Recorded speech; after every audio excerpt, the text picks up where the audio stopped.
I think, if you're engaged in this kind of logistic industry, you have to, put money out for warehouse leasing, for example, and also, put in trucks, routes, and all sorts of system, trying to track your package.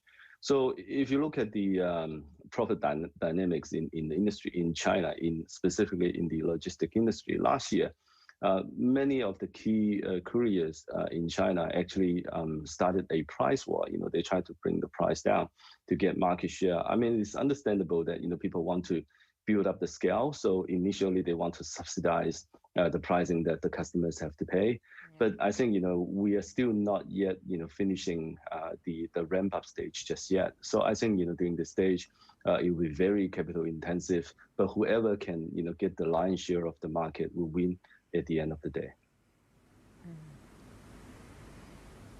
How much can automation make it attractive, you think, as a differentiating factor?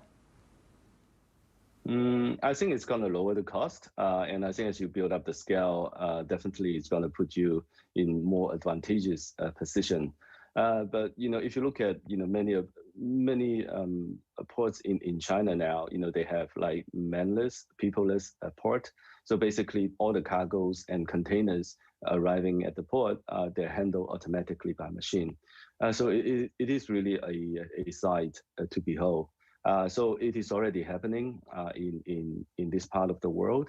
But once again, it's very capital intensive, and whoever get the first mover advantage and get the scale up will win at the end of the day. Hao Hong, it's Nancy here. I also wonder if it's a smart play for investors to get exposure to logistics if you want to take hold of what is an increasing trend and boom in e-commerce, but you don't want exposure to the regulatory risk of some of the e-commerce giants themselves. I would say that it is, if you want to put money in the sector, you want to stick with the winners, right? So I think right now, even though the price war is still ongoing, and some of the couriers is actually have to subsidize part of the shipment costs for customers. But I think so if you want to put money in this sector, you really want to stick with the potential likely winners.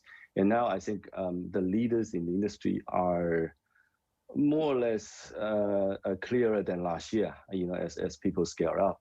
So I think, the winners of the industry, people can take a look at.